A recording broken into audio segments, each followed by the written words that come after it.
down. That one dropped by Billy Kemp near the sideline. So that'll bring up third down for Coach Mendenhall's team. Brennan Armstrong had 9 games last year, all starts, James, and he threw for over 2,000 yards. Well, his teammates need to help him out, too. I mean, that's Billy Kemp, a senior. He caught 9 or more passes in 4 games last year, and here's an easy one and a drop. Too many drops early last season. You don't like to see that if you're Mendenhall. Looking right all the way for Armstrong into traffic, pops in the air and incomplete on third down. Marcus Barnes, Tate Haynes converging on the intended receiver, and that brings up fourth down for the Cavaliers. Barnes, that field safety, just a sophomore, but a very heady play. Where are they trying to break these routes off? At the sticks. Too many times defenders won't know exactly where they are on the field. The Tribe knew exactly where they needed to be. Good stop. So Dunkel now his first attempt. He's a kickoff specialist a year ago, and now the place kicker 39 yards away to try to put Virginia on the board. Dunkel. And it's good. Just inside the right puck. And the Cavaliers take a 3-0 lead. Dunkel winning the spot late in camp, putting the first points on the board. And family, everybody all the time on the same page, playing within the scheme. Nobody can freelance and try to play too fast. It's going to take a team effort.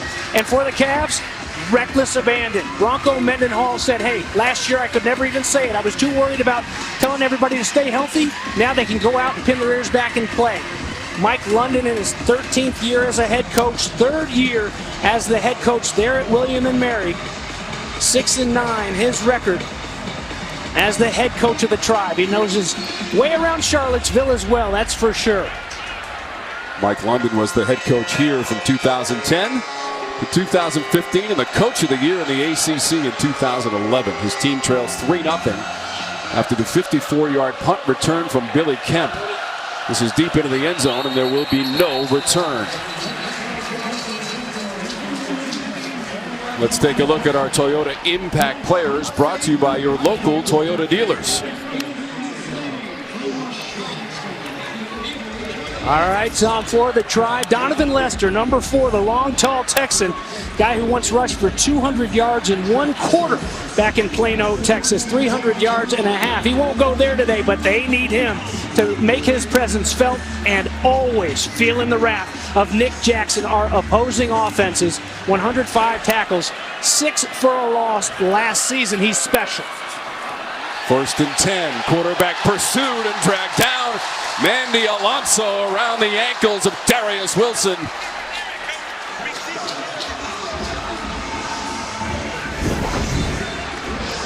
Well, they'll call it an incomplete pass, and I think that's a win for 10. That's a win for William & Mary. Alonso with the pressure, and you know what? He feels it. He feels it and does an excellent job of getting rid of that football. Incomplete pass. It could have been a lot worse. They might want to go take a look at it now with the replay. Hollis Mathis on the sidelines, number 12, who started the last 2 years for William & Mary. In fact, led the conference in total offense a year ago. Gary Patterson is our referee, and he's going to take a look at this one. Was the knee down for Darius Wilson, pursued by Mandy Alonso, the senior from Miami, Florida. In the second possession of the game for the William & Mary Tribe. There's Alonso, and another look at it for us, and can't see the hand in that shot, but it's going to be even closer than I thought. This will be a good look right here. James, you must have indisputable video evidence to overturn the call, which on the field was incomplete pass. You know how long I've been waiting to say that? I just want to set the foundation right away as we get our first official review. And again, the call on the field, incomplete pass, as Wilson got rid of it, but did he get rid of it in time? Wow, how about that look right there, James? Yeah, that's a good shot by our people. And they're seeing exactly what you've seen at home.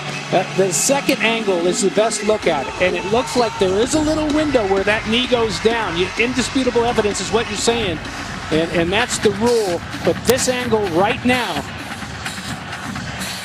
that we're showing, See that frame by frame, it looks like that knee goes down before the ball comes out.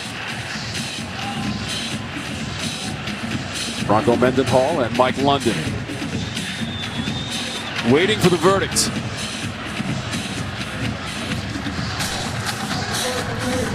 The deal that the quarterback's knee was down at the 15-yard line prior to releasing the pass. He's second down from the 15-yard line. The clock will start on my signal.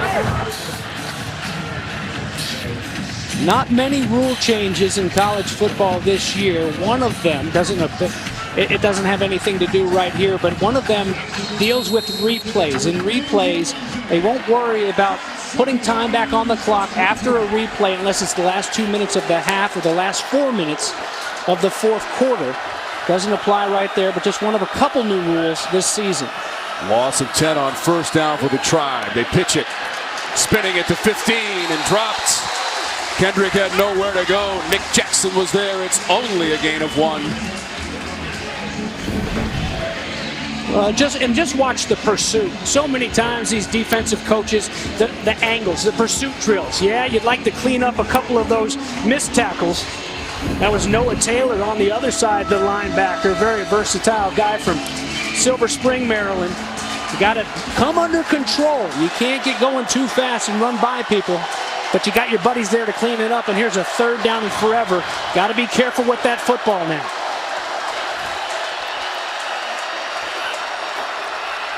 Wilson hands it off. Conservative play call into the secondary, and bursting past the 30 was Lester. He's still going to be 5 yards short of the line to gain as he picked up 14 yards. But it's 4th and 5 now for William and Mary. Yeah, Lester turning on the juice a little bit there in some open field and showing you why they have to keep Mike London's guy bottled up. He won 4 gold medals, did Donovan Lester, in the Texas State Championship in track and field. So he can go a little bit, and back there, number 4, the Tribe already found out the hard way that he can go. They've got to do a better job of covering. Michael the punt. Kemp the deep man.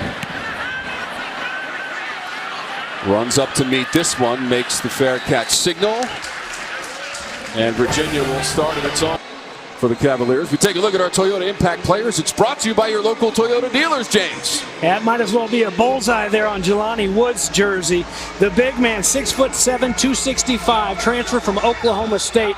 He's special there at tight end. Can block them all, and can go up and catch them, can run with the best as well. And defensively for William and Mary, Isaiah Jones, the linebacker out of Philly, was an incredible running back. Just to show you the speed that he had in high school. The first freshman in Philadelphia high school history to rush for 1,000 yards in one season. He went for almost 1,600 in 2014. The left-hander Armstrong trying to air it out down the middle of the field. And too far for his receiver, Dontavian Wicks. Marcus Barnes and Ryan Poole trying to catch up and keep pace with Wicks. Oh man, the whole Wicks family's here from just outside of Baton Rouge, Louisiana.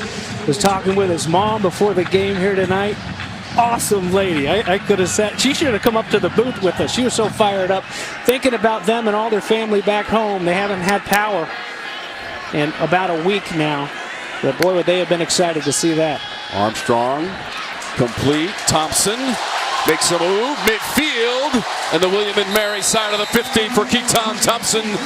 Cut down by Marcus Barnes, and they got 26 yards on the play. Trick bag.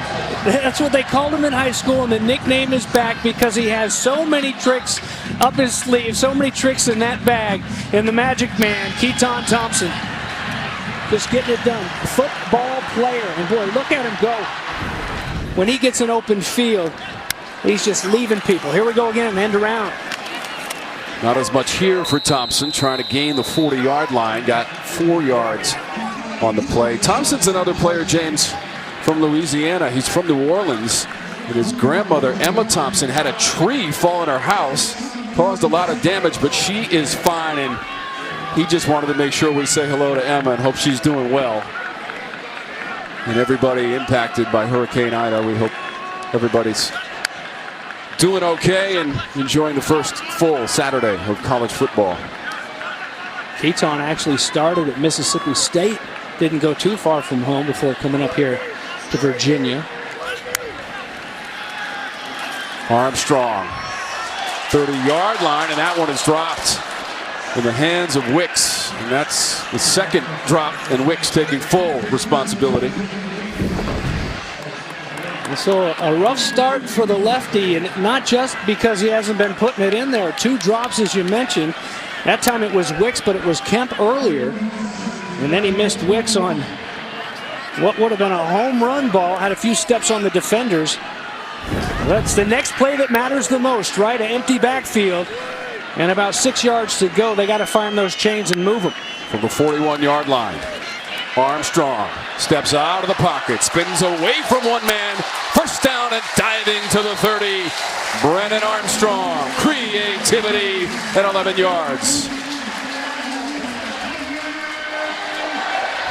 Creativity and want to. You know, we've seen him throw it around a little bit, and you can't forget that he can do it with his legs as well. And there's the grit there at the end, diving for the extra couple just to make sure that he moves those chains. But you cannot sleep on the legs of Robert Ani's quarterback, the junior Brennan Armstrong, getting it done right there. So Ira Armstead has come in for this direct snap.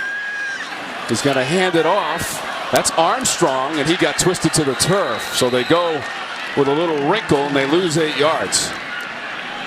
Well, the coaches warned us in our meetings yesterday, hey, we may see a couple quarterbacks in there. And that time it was the redshirt freshman from South Bend, Indiana, handing it off to the starting quarterback, Armstrong. But that's also, hey, this time last year, Keeton Thompson was just coming out of a quarterback battle for Robert Ani, trying to win that starting spot. He lost it to Armstrong, but then Ani said, hey, I got to get this guy on the field some way. Armstrong floats it, Talapapa, spinning, 22-yard line. And a couple of yards short of a first down after 14 yards on the pickup by Wayne Talapapa, the senior from Hawaii. Wow, this is nice, and we've got some depth now, these Cavaliers do, at the running back position. Talapapa showing that he can be nifty coming out of the backfield. Nice hands. There's his fellow Hawaiian, Coach Robert Ani, the offensive coordinator there in the middle, calling the ball plays here tonight. Thompson this time, as they mix it up again. It's only a yard from 99 in orange. 6'4", 210, and a senior. So it's 4th and short right now for Virginia. They didn't give him very much there, did they? This is an offensive line that should be able to stand up there and impose its will. A lot of experience, a lot of big, strong guys up front. Let's see if they can do it here with 2 yards to go on 4th. They made it 64% of the time last year, but this time trying to turn the corner, and Armstead can't do it. There is no gain. William and Mary comes up with a defensive play, and they'll get the ball back. Well, Gage Herdman was over there, the senior safety. Hey, just like the last time after the 54-yard punt return by Kemp, they come in and hold them to a field goal. And how about them stuffing them here on 4 downs? Excellent job by this Tribe defense. And their defensive coordinator, Vincent Brown, he knows a thing or two about stuffing guys. 3-time All-Pro linebacker for the Patriots back in his playing days in the NFL. Great job by the Tribe defensively, and not just that time on 4th down, but also holding them first drive of the game. William and Mary gets the ball back. Wilson. Short pass play. Kendrick on the receiving end. It's only 1 on that first down play. William and Mary played just 3 games last season. They were all in the spring games and all in March. The win in those 3 games came against Elon at home, 31-10. They lost to Richmond and lost to James Madison in the abbreviated schedule last year. They were supposed to play each one of those teams twice. Yeah, they were supposed to play 6, only play 3. And a lot of these players for the Tribe didn't get to play in all of them because there were a lot of injuries for William and Mary in the spring. Last year, the most unique challenge that college football and our world has ever seen. So many people worked so hard to make that season happen last year. It's one thing you're going to see here, making guys miss, and it's good. The second wave, Joey Blunt there, the great safety. He was injured last season, making his 23rd start here tonight. Great to see 29 back out there. What an awesome kid. Saw him at ACC Media Days and visited with him the other day. Nice player out of Atlanta. His father played here as well. Let's see what he and the defense have for him on third down and medium. 0 for 2 so far on third down for the Tribe. It's going to be 0 for 3. Lester taken down by Noah Taylor and a loss of 3 yards. That's just having a feel for the game right here, Tom. Watch the middle of your screen, showing blitz, but he's just going to kind of spy underneath. He reads that screen right away with the big bodies flashing over there and a back behind him. We saw Noah miss a tackle earlier, but this one, nothing doing. Wraps him right up and drops him for a loss. Great play by 7. Will Michael back to punt. Kemp waiting at his 36-yard line. The 54-yard return of the first punt of the game for William & Mary by Kemp, a career high. And it set up the 39-yard field goal from Justin Dunkel.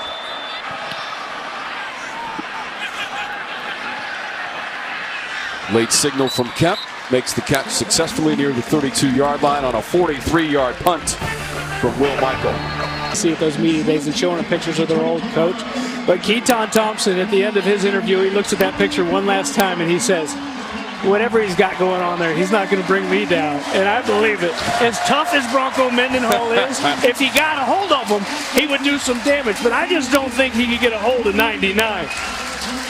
Bronco Mendenhall, though, grew up in Utah before going up to Oregon State and playing for the Beavers, and then right on into coaching, Snow Junior College, and then spent some time with Rocky Long at the University of New Mexico. Great defensive mind there.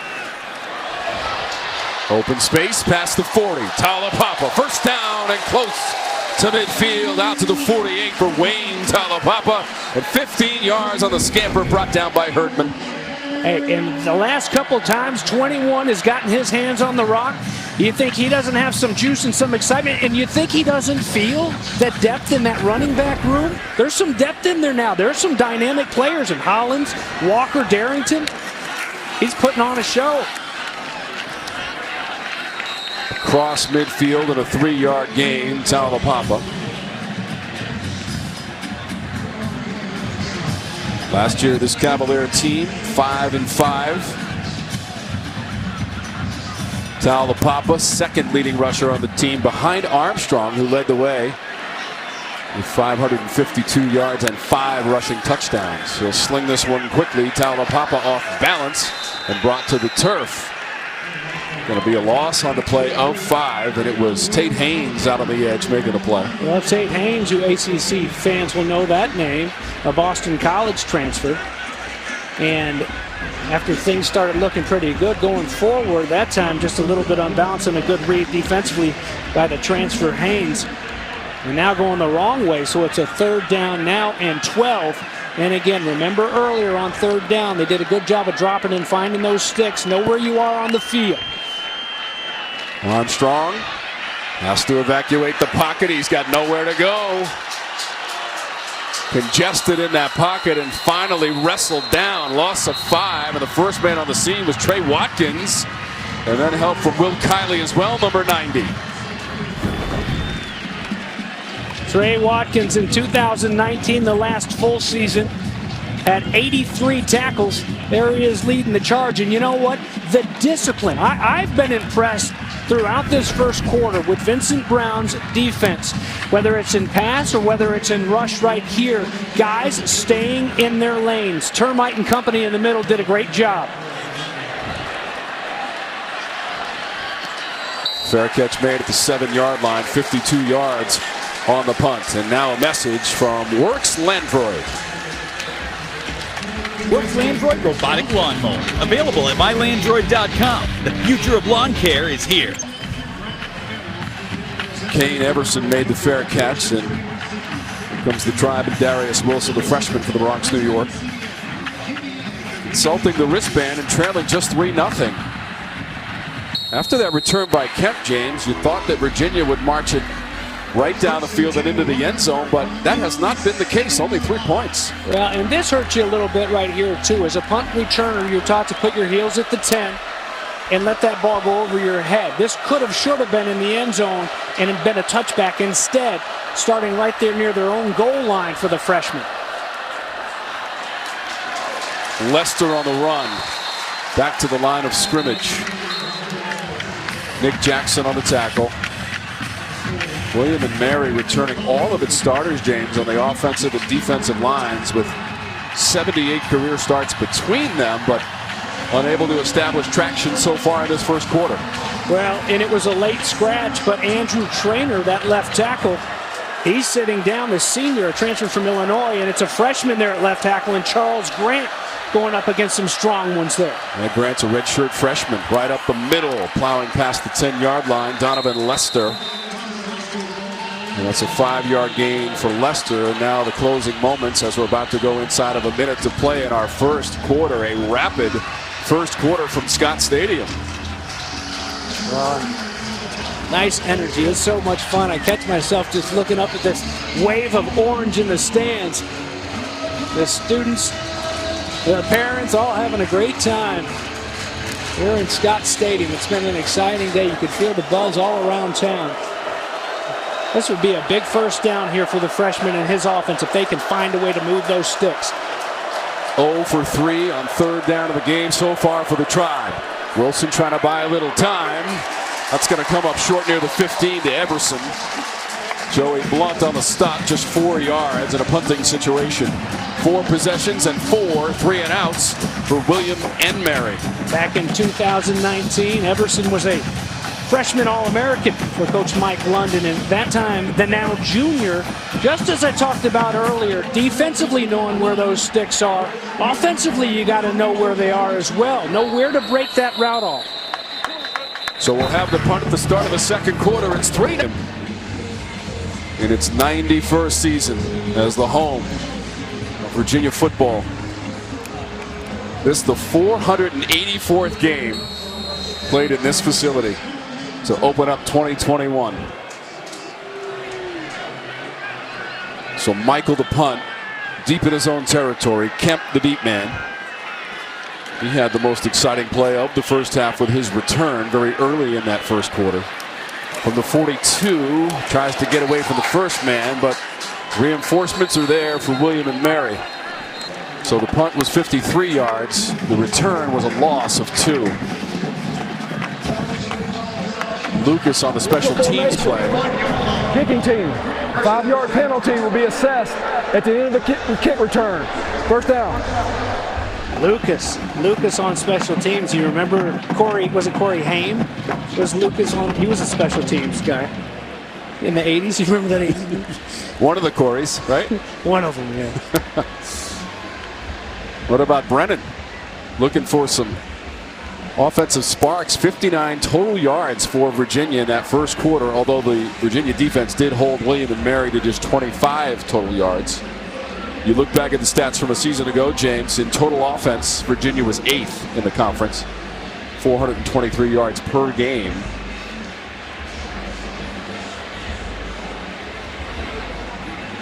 So they're going to replay fourth down. That was, I don't believe that's what was told to us.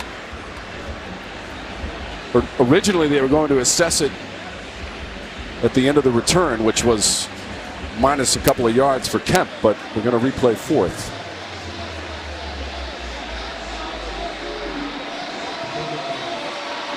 As long as we get it right, that's the key. Gary Patterson, the referee.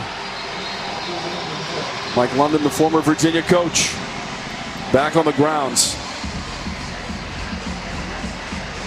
Well, Mike London certainly had a word with his punt cover team after that first 54-yard return, as you mentioned, by Kemp. Since then, we've seen a handful of fair catches, and then that time there was a swarm of William and Mary Tribe players that were all over Kemp immediately as soon as he caught it. Let's see if they can do it on back-to-back plays. Cavaliers have won 20 of the last 25 season openers at Scott Stadium. Here's Kemp on the run. At the 40, makes a move.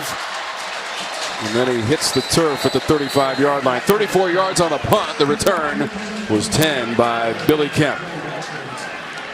Tremendous field position coming up for Virginia as they start on offense, and we'll be back in just a moment.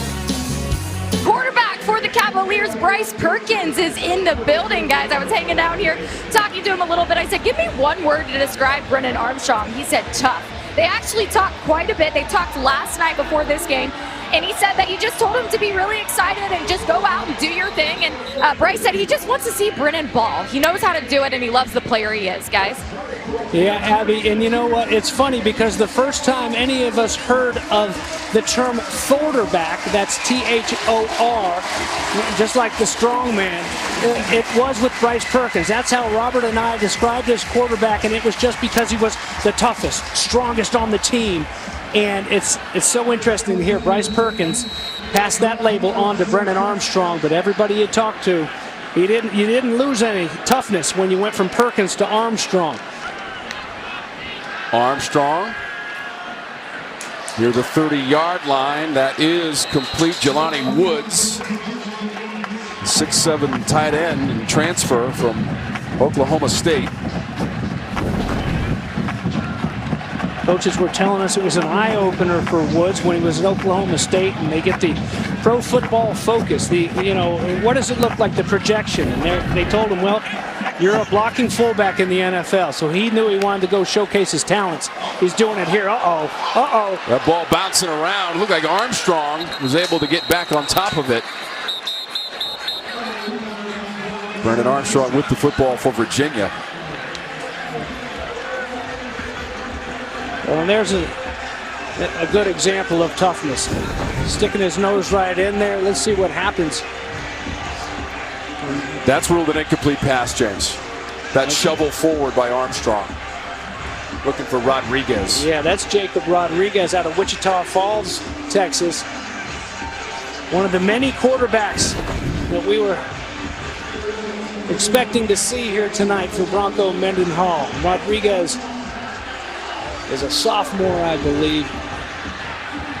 Or a freshman, rather, I beg your pardon. 6'1", 215-pounder. Robert and I spent a lot of time at Texas Tech up in the Panhandle in Lubbock, Texas. Went back to Texas. Feels like he got a pretty good one in '98. We'd like to have that one back up. 1 for 4 on third down so far in this game. They go back to Rodriguez. Tries to drive down to the 25 and doesn't get there. Needed to get to about the 26-yard line or so. If he's short, it's going to be fourth down. Guys getting a little chippy down there. They got to be careful. Don't carry it beyond the whistle. We saw Kemp swing a little bit earlier after the punt return. Guys standing over guys. You got to be careful. Big emphasis on taunting this year. Let's see who gets to brag after this play. Reaching forward, trying to get it to that 26. Each team pointing in the other direction. Virginia had been 0 for 1 on fourth down in the game early in the second quarter. Tom, they tried to get him on the quick count. They'll bring the chains in and measure. Looked like it was Thompson, James, on that quick snap. Well, at first, as those guys, Zyquan Bassant and company, the nose guard, look at him knifing through there. Yeah, that was Thompson, 99.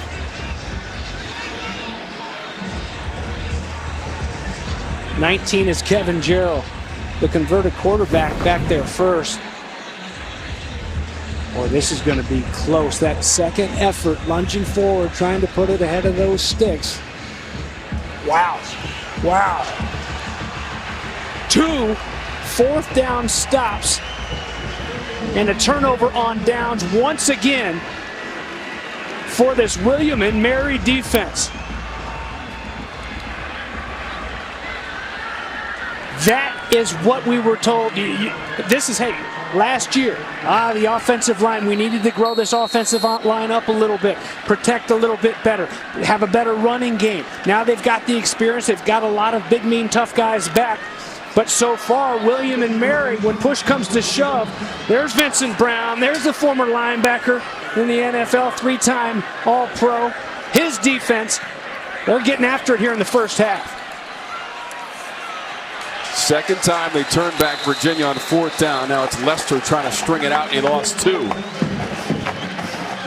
The defense has owned the night so far. Vincent Brown, I'll tell you what, James, he looks like he could still put the helmet on and buckle the chin strap, if you know what I'm saying. Yeah. Coach Brown played his college ball before going to the Patriots at Mississippi Valley State. Had 570 career tackles before being a second-round pick to go to New England. And an All-American in college as well for the defensive coordinator for William & Mary. Wilson around the end. Tripped up near the 25-yard line. Joey Blunt. And all that work for Wilson equates to just 2 yards. Noah Taylor is trying to run him down too. Blunt making his 23rd start. Watch him here in open field. Watch him. Here he comes. Makes up his mind. Gonna go make it happen. Boom. Just chops him down. Excellent job by Blunt. And you expected to see a little bit more, whether it's Hollis Mathis or Darius Wilson at quarterback for William & Mary. Some of those boots, some of those rollouts, buy him some time rather than just sitting there in that pocket with those rushers coming. And you'd expect some big pressure coming up right now. 0 for 4 on 3rd down for the Tribe. And it's an orange pile up on Drayshawn Kendrick.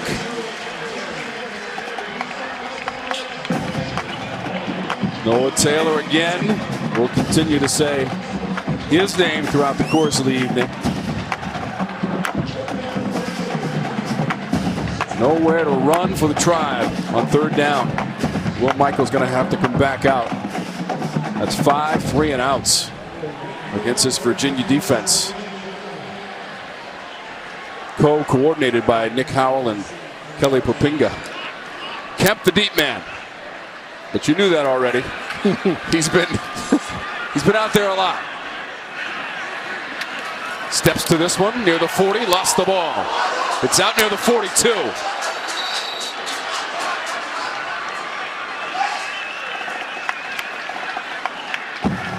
And the signal is that William & Mary has the football, but here's the tail end of the play.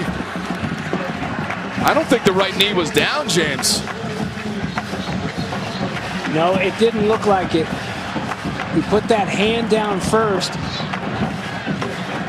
Jared Heckert fell on the football for William & Mary. Boy, what a big boost this would be for an offense that can't do anything offensively. William & Mary, you mentioned the 0 for 5 on 3rd down conversions.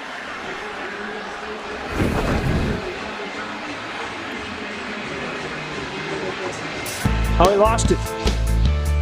So the Cavaliers have turned it over. James, William & Mary has the football, but there is a review.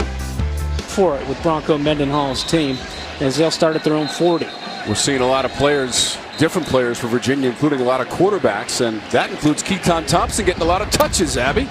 Guys, when the depth chart was released this week, he was listed as FBP. It's simple. Bronco Mendenhall said football player. He's not a guy that you want hanging out on the sideline. He's so athletic. He's like a water carrier. He's just so talented, and you want him to be out there on your team, so they're using him in a number of different ways, guys. And he is our Hardy star to watch.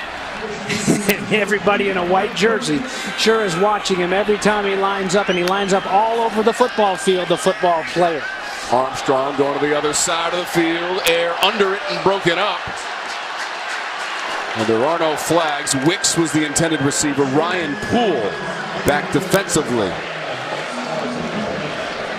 Well, Poole, who started all 3 games last season in the spring, he's got to snap that head around. He's lucky that can draw a flag, and most of the time I think that it will, and it's a shame. You hate to see it when it's excellent coverage, but all you got to do is snap that head around. When the receiver's eyes get big, they're getting big for a reason. You're in good position, trust it, turn around, you might even intercept it. This will be a rush from Hollins.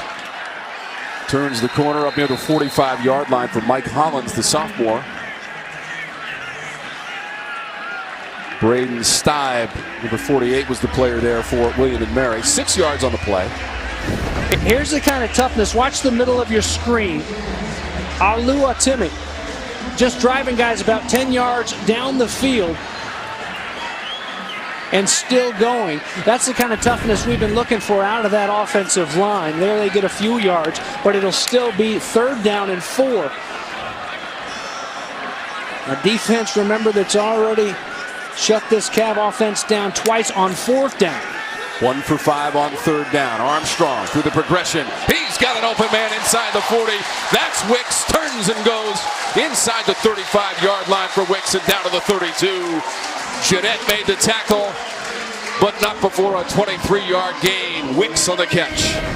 Well, and Wicks had all the time to just settle it down right in the soft spot of that zone. And what you're not seeing right there is an excellent job protecting for Brennan Armstrong. He had all the time in the world to survey the left side of the field and then bring it back to the junior, or the sophomore rather, from Louisiana. Longest offensive play of the game for Virginia. 1st down, Armstrong. Got the time inside the 10. Down to the 3, and Wicks.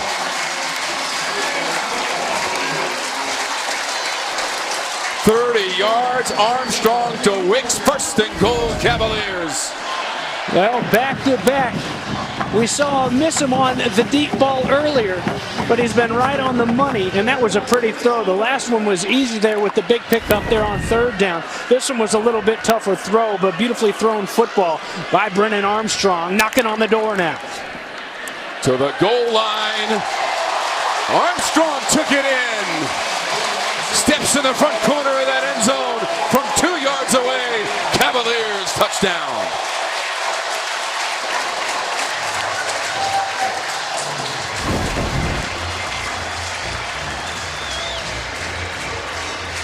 Well, you got to respect Wicks, and that's just what the defensive back, Ryan Poole, he has to take care of that receiver first. You guys caught 2 passes, and then it's just reacting too late to the run of Brennan Armstrong, and the first touchdown of the game for Bronco Mendenhall's Cavs. Armstrong runs it into the end zone for the first TD of the year. Good job by the left side of that. Stands are bouncing as Virginia able to harvest a touchdown on a 60-yard drive, finished off by the short rush from the quarterback, Brennan Armstrong. He had 5 rushing TDs a season ago, and he's got 1 to put Virginia up 10-0 here in the 2nd quarter. Lester and Kendrick deep.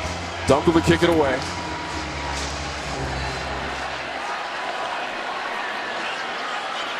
Kendrick bobbles. 15. Submarines his way up close to the 20. All right, time for our Yellowwood 5-star drive summary as the Cavaliers score their first touchdown, James, of 2021. What do you think of Yellowwood, James? Shoot, if it doesn't have the yellow tag from Yellowwood, believe me, you don't want it. Well, and that's exactly what Bronco Mendenhall wants. There's Brennan Armstrong on that drive. He let him go in 5 plays, 60 yards. The 2-yard run capped it off, but it was a big 3rd down conversion to Wicks in the middle of it, and then, of course, the long passes set him up right there, knocking at the door. How about Wicks, James? He had 53 receiving yards in that 60-yard drive for Virginia. Finished off by the rushing TD from Armstrong. That's going to be Lester for 6.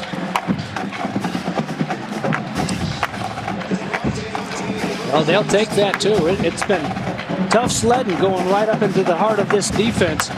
With 6 yards on 1st down, that opens it up a little bit for you. But this, you're joining us late. Hollis Mathis, the experienced quarterback, the junior from Pittsburgh, he's not starting tonight. Instead, it's the freshman Darius Wilson.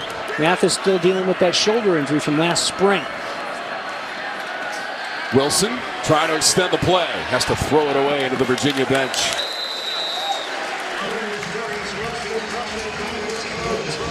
Nick Jackson on a run, trying to find Wilson. Well, the heat's there in a hurry, and coupled with the coverage down the field, and you know, when you establish the run, when you can bust out a 6-yarder here and there, that's good, because then they're thinking, hey, we got to respect this run, but you got to sell it too. You can't just be 3 yards away. You got to sell it and freeze some guys to open some guys down the field, or freeze those rushers They don't have to flinch. They don't have to stutter at all. 0 for 5 on third down. This is Lester. A little shovel forward. Stiff arm at the 35-yard line and a first down for William and Mary.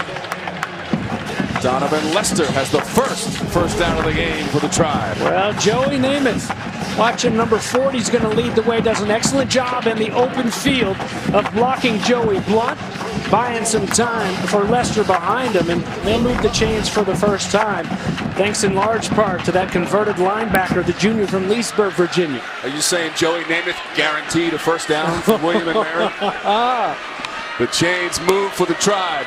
No relation, by the way. And no pantyhose either, I don't think. Now that's old school. Wilson trying to put touch on it, and there's no receiver in the vicinity. A flag is out. Burdick was the receiver, and he got caught up on the sideline, and there is a penalty marker. Yeah, it's a shame if you're a Virginia fan if this stands, because I don't think it was going to be catchable. But that's tough to tell because the push down happened so far back near the line of scrimmage. Pass interference. Defense, number 3. 15-yard penalty. Automatic. First down. Here's another look at it. There's Anthony Johnson. I mean, he just gets physical with him. But this ball is thrown way out of bounds. Way out of bounds. So they got lucky with that one. They'll take it any way they can get it. And Bronco continues to argue it. It won't matter, though. And about to cross midfield, perhaps for the first time here in this first half, William and Mary with their freshman quarterback, Darius Wilson. Kendrick, right side. Out of bounds near the 40-yard line for Kendrick. Bratton forced him out. That penalty was the first one of the game against Virginia, and it's followed by an 11-yard rush from Kendrick. Back-to-back first downs on successive plays by William and Mary. Coach Mendenhall, none too pleased. Well, Kendrick doing a good job there. You know, you're going up against a guy in safety, Joey Blunt, who's great against the run, who takes precise angles. And he made his angle wrong. Blunt missed the tackle. Kendrick turns it up and moves those chains one more time. Rushing defense was a strength a year ago in the ACC for Virginia. They were 4th in the conference. Wilson all day. He's got some acreage. Inside the 25. Patience from Darius Wilson. He got 16 yards on the play. Cleary comes up with the football. They're on it, and they're calling him down. They'll move those chains and run that clock here. And here's a look at it. We've got guys, again, good coverage down the field and decent blocking up front. And then knowing, hey, let me go ahead and tuck this and go. Darius Wilson, you hear a lot about the internal clock, you know, that timing as a quarterback. Hey, I've been back here too long. The freshman really seems to do a good job with that a couple times tonight. He's known when to tuck it and go. Left arm down for Wilson, no fumble. Got 16 yards on the previous play. This a much more modest gain from Lester of 2 yards. Close to that 20-yard line. Jameer Carter, number 90, the freshman, in on the play. This is the first time that the Virginia defense has been challenged, and they're getting pushed back right now. Maybe breathing a little heavy. There you see the 16 runs and the 5 passes. You got to make those passes count. You'd like to see them fair getting stretched down the field. Wilson's pass, big hit and collision. The receiver was Blackman, the hitter was Bratton. But that might be enough for a first down, and it is. So at the 13-yard line, the chains are moving. And again, finding those sticks, a nice break on the ball and a nice tackle by Bratton. But the transfer from Illinois State, Cole Blackman, who had a big spring in that shortened 3-game season, averaging over 16 yards a catch.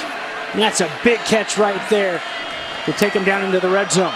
We are in the CPI red zone for William and Mary. 1st and 10. Back to the line of scrimmage and no more. And some post-whistle activity. That was Mandy Alonso who came flying out of the pile.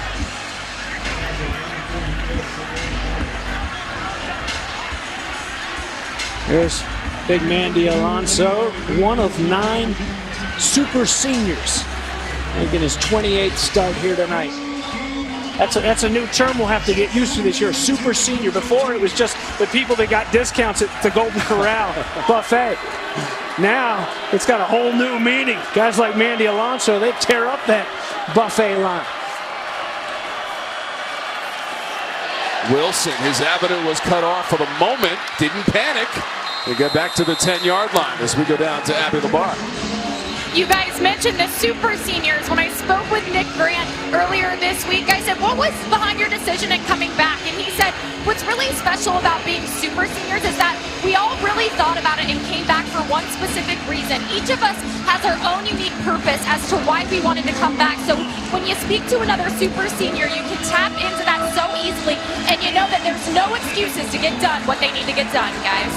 Well, Abby, this right here, trying to shut down an offense with your student section right there at your back screaming loud. This is what it's all about. Chances like this, Abby. Wilson rolls it out. Left-hander throws to the end zone. And too high for the intended receiver, Zach Burdick.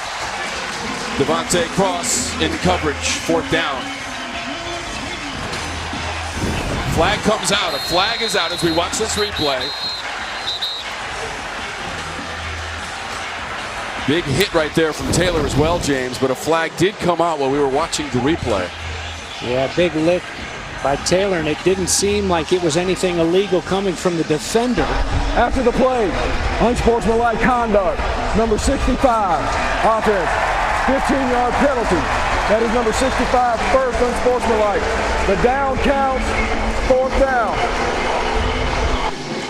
So make it a little bit tougher on this field goal try now, and that's a senior, Colby Sorsdahl.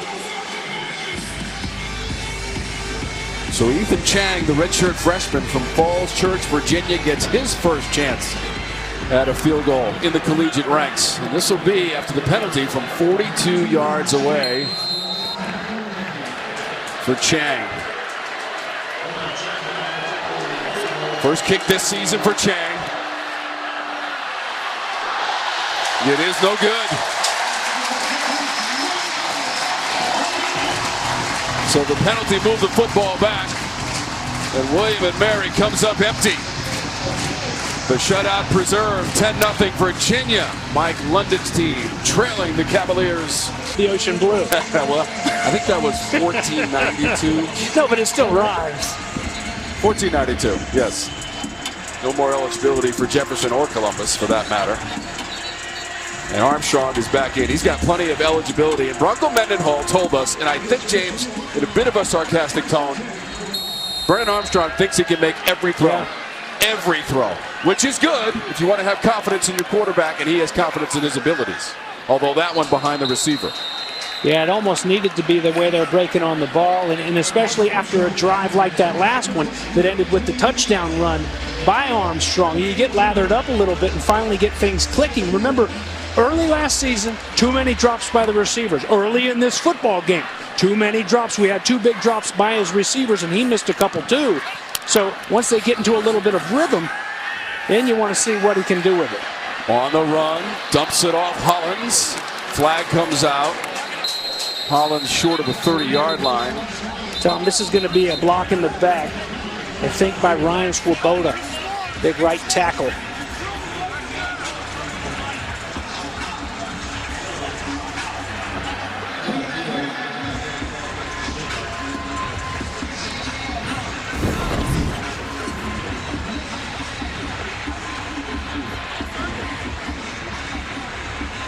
There it is right there. Still talking it over down there. Legal block in the back. Number 72 offense. Penalties decline. 3rd down.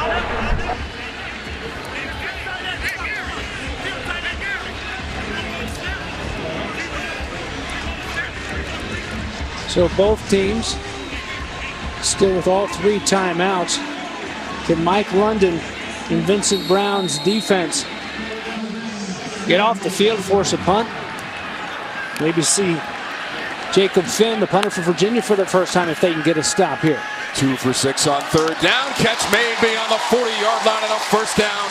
The leaping grab from Billy Kemp, and he'll tell you it's a first down after 16 yards on the pass play. He knows exactly where to go. 102 career catches. Billy Kemp coming into this game, and look at the protection. Plenty of time, and puts it up there for the little big man. 5'9", senior from Highland Springs, Virginia. Highland Springs High School. And they'll move those chains and try to put some more points on the board here now before halftime. Armstrong on the run. Steps out of bounds. Up near the 43 or 44-yard line. Fowler was chasing him. It's a loss of 2. Right. Good pursuit. The pressure was there early and it was there late. Late it came via that big man right there, Carl Fowler, the senior from Durham, North Carolina. A law student, second year in law school there, captain, a leader of this defense, showing some hustle and forcing him out of bounds. William and Mary, the oldest law school in the United States, not laying down the law defensively there as Talapapa goes up the middle, very close to a first down. And on the Tribe side of the 50, 11 yards on the run. Watkins on the tackle. These situations, you try to mimic them in practice. You try to run these situations of a 2-minute drill, a quick offense. But, you know, not until you get in these games when it's the real deal, full metal jacket, do they really feel a little bit different. And right now, this is a great opportunity for this offense. Thompson right side, first down or more, shakes a couple of men. 25-yard line for Thompson, he's still going. Hopping his way down to the 10 and close to the 5. Keeton Thompson breaking 4 tackles on his way down near the 5-yard line at 39 yards. Robert and I says we want some more points before halftime. Let's just direct snap it to the FBP, as Abby told you earlier. The football player, that's how he's listed on the 2 deep, and showing you why right there, refusing to go down. And they love him here in Charlottesville. There's a look at Robert and I and Mark Atuai, the running back coach.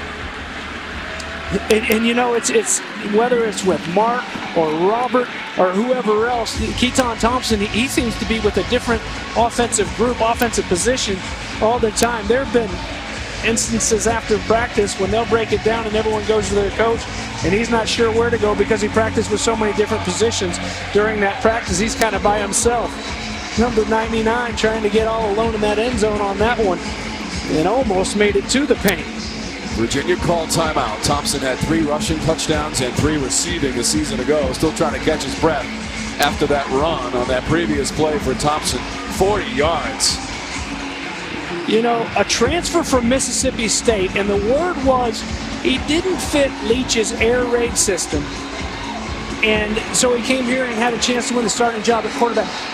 How are you going to let somebody with that skill set go, leave town? You find a way. Find a way to get him the ball like they are right here in Virginia. He was in motion. Armstrong looking right all the way.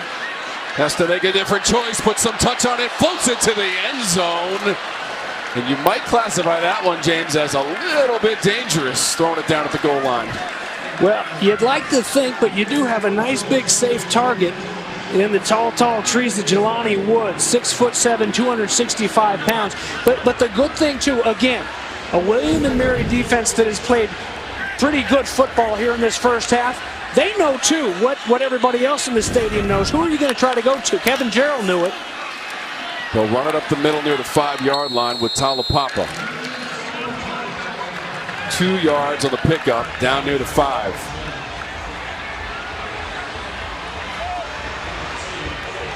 So it's now 3rd and goal for Bronco Mendenhall and the Cavaliers in his 6th season as the head coach. Took him to the Orange Bowl in the ACC championship game in 2019. Trying to start the season with a win and potentially increase their lead on 3rd and goal.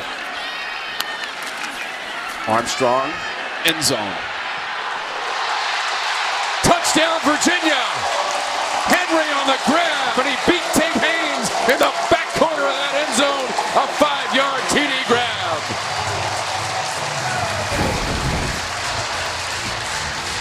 Wow, this is a pretty ball. They leave all the bodies in there to protect. It's just one-on-one. And it's good coverage. It's not bad at all by Tate Haynes. But it's just the big body and going up and high-pointing that football. Rashawn Henry, the senior out of Killeen, Texas, right there in the corner, and his quarterback dropping it in there where only he can get it. A nice pitch and a nice catch. And that 16 and about to be 17 perhaps looks a lot prettier than just a few moments ago. That's 3 on the scoreboard for your offense. Dunkel. Henry had 4 TD catches a season ago, and he's got his first of the year tonight. What a spectacular grab in the back corner of the end zone. Equally as good on the throw and touch from Brennan Armstrong. Well, there's the big body of Henry at 6'3" and taking advantage of it. And Armstrong has some big targets. Keeton Thompson's one of them. He's 6'4". Jelani Woods, they haven't been able to get it to him, but he's 6'7", and here's one more look at it. And it has to be a perfectly thrown football. If that ball's thrown any longer, it's out of bounds. And any shorter, it could be snapped around and intercepted. Good job by Armstrong, and a great job by Henry. First catch of the season's a nice one. That'd have been a catch in any league. I think he got both feet down in that back corner. A sea of orange here at Scott Stadium. The 132nd season of football in Charlottesville. And we are so thrilled to be here. Tom Wormy, James Bates, Abby LeVar, and our outstanding ACC football production crew with you for the opener. And the first big Saturday of college football across the nation, and we're so proud to be a part of it. Kendrick will watch it sail through the end zone.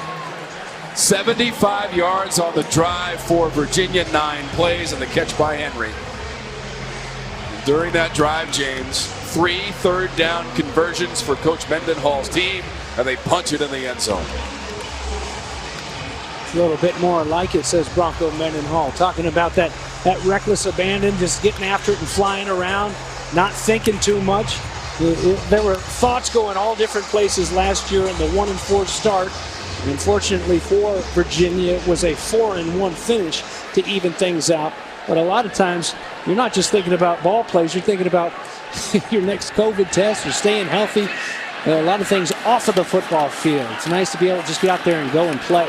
Yeah, Virginia finished with 4 wins in its last 5 games, and that included 4 in a row, all at home against Boston College, Abilene Christian, Louisville, and North Carolina. And they had lost 4 prior to that. 3 of those on the road, including at Clemson. Yeah, that is one thing, and we'll get into it a little bit in the second half. But if they want to make some noise in the ACC this year, Bronco Mendenhall knows it. They've got to win on the road. They out in San Diego, the offensive coordinator and running back coach went through the spring with Mike London at William and Mary.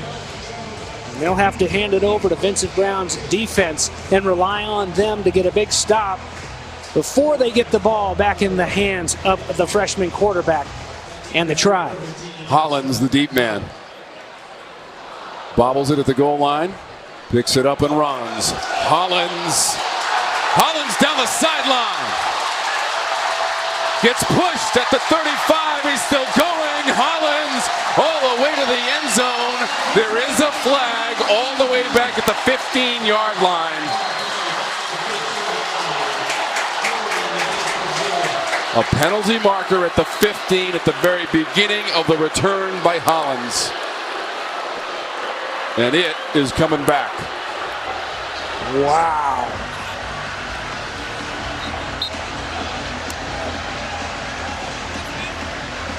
Well, just a little sample, a small example of the depth that they've built now at running back. This is Wayne Talapapa's backup.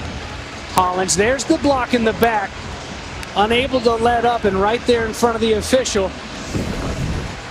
What a shame. The sophomore from Baton Rouge, Louisiana. Oh, he wants that one back. He's worked so hard, they say, to be a well-rounded running back. Well, he takes it a step further. Quite a return man. So exciting times ahead for number 7. But it won't happen right now. And you know, it's interesting. A lot of times when you see a guy bobble, that punt return or the kickoff return, you hold your breath, but then sometimes it works out for the better because it gives guys a chance to get in position for those blocks, but in the wrong position. I didn't catch a number on the block in the back, and then it's rather than a touchdown, it's coming all the way back in a long way to go. Armstrong from his own end zone. The left-hander needs to scramble and gets popped at the 5. Got hit by Kiley and Lynn and lost 2. Well, that was a good job in the secondary by William and Mary. That was a coverage stop, a coverage sack, if you will. Plenty of time for Armstrong. He just couldn't find anybody open, and then the pressure finally gets there.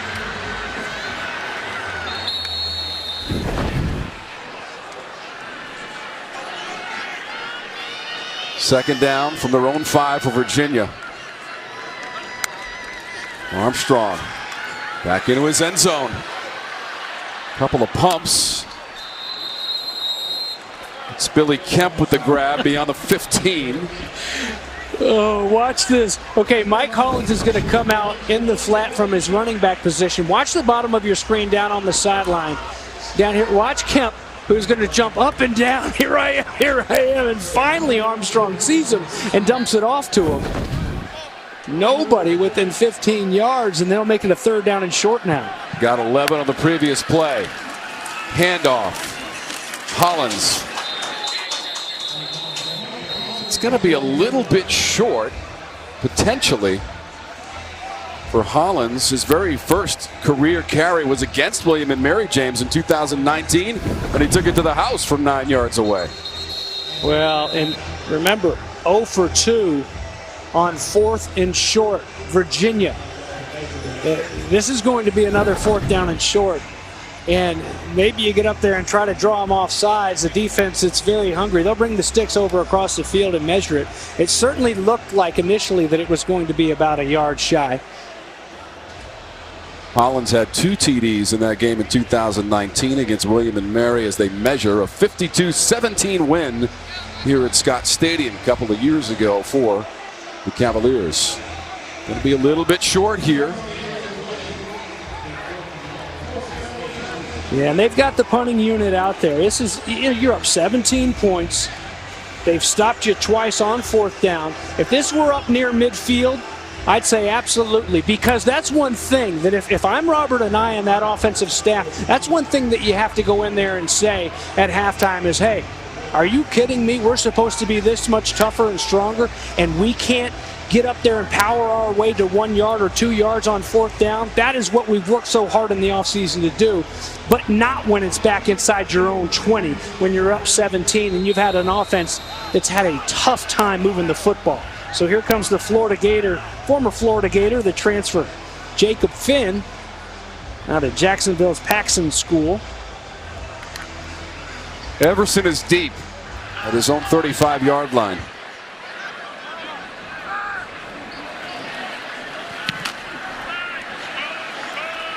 He's going to let it bounce near the 43. Took a William and Mary bounce out near the 45-yard line. So the punt, 34. Darius Wilson, freshman quarterback. They're going with a little trick-or-razzle. Back to Wilson. He's got an open man inside the 40 and caught. Tyler Rose, welcome to the ball game. First down and more, 20 yards. Well, Mike London having the talk with his offensive coordinator, Christian Taylor, and that's the scouting report on Taylor. He likes his trick plays. Here's a great one to start the second half and open things up. You've got an over-aggressive defense with their ears pinned back trying to go make a big play. A little bit out of position. Could have been a little bit bigger even, but still a first down and a nice play to loosen it up. 20 yards on the gadget play, and then they give it to Donovan Lester for 4 yards up the middle. Appears to be a Virginia player shaken up. That's Noah Taylor. 2 of them. It looks like Atari one as well. So we'll step aside for just a moment and check on those in the field and to his sideline after he was shaken up on the previous play. Looked to be okay. Perhaps a cramp. Doesn't look too bad. This is a William and Mary team that's coming off a lot of injuries, and with that later season played in the spring, the shortened season, supposed to be 6 games, it ended up being 3. And you know, with a lot of the players not able to work out there on campus together, it might have had something to do with it. Here now let's have a quick camp and let's go and play this season. So they ended up having a few injuries, and one of those, most notably, is Hollis Mathis, who could be the starting quarterback before too long, but still nursing that shoulder injury. So here's second down, and the freshman's doing pretty good. And Darius Wilson here the last few moments. He'll toss this one. Lester. Down near the 25-yard line. The Tribe making the trip from Williamsburg, Virginia. That's 120 miles southeast of Charlottesville. Coming out of the Colonial Athletic Association Football Championship Subdivision. There's Mathis on the sideline with a headset. Junior from Pittsburgh, Pennsylvania. All right, 3rd down and 3. Just 1 of 7 of the game for William and Mary in this situation. With the head down, it's Lester. He thinks he has it. He got 3. Does the math work for William and Mary? Well, there was penetration immediately by Virginia, but doing a great job of sticking his foot in the turf and going north and south. Watch number 4. There's the penetration. Boom!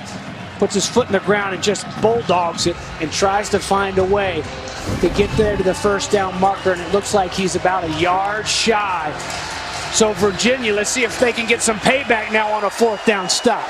Tribe was good, 4 or 5 last year in 4th down, and they've got this one barreling up the middle. It's Donovan Lester, not to be denied, and the chains are going to be greased and rolling for William and Mary.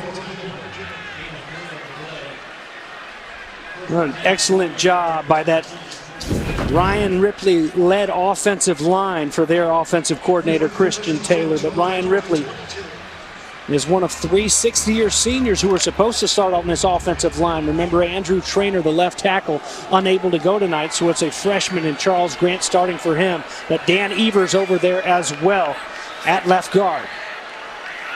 From the 22, quick snap throw. Looked like Kendrick was thinking about throwing it as well. He absolutely was. But you know who also had that in mind? Noah Taylor and Nick Grant.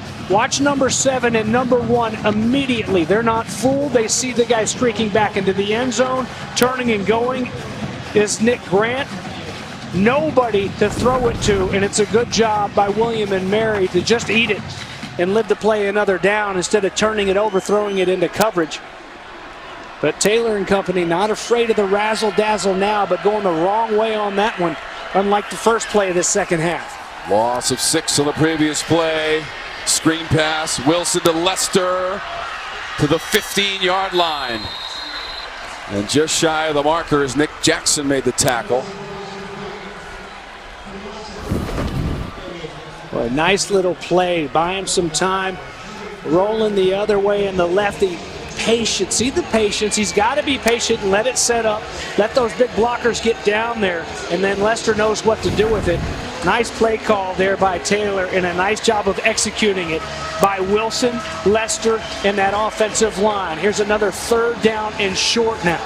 In the CPI red zone after 14 yards on the last play.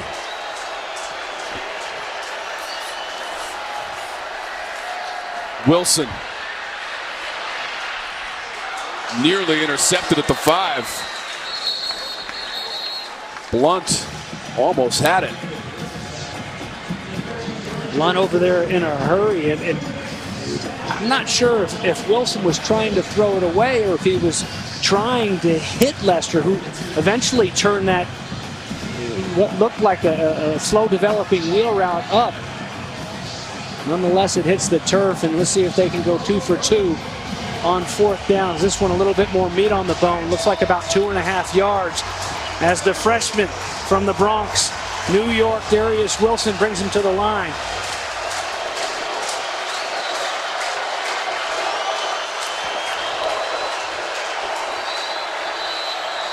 Whistle before the snap.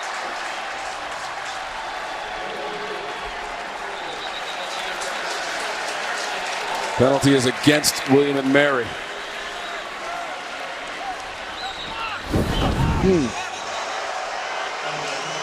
Well, he's barking. He wants it, but Ripley not on the same page with his quarterback. So that play clock ticks down to 0, and they'll move it back 5 yards. Remember earlier, a similar situation in the first field goal try. Chang missed after the personal foul penalty by Sorsdahl that pushed him back to make it a 42-yard attempt. This one a little bit closer, about 36. Chang was 2 of 3 last year in the 3 games for William and Mary, and now a 36-yard attempt. Will Michael on the hold. Chang to get the Tribe on the board. It's blocked.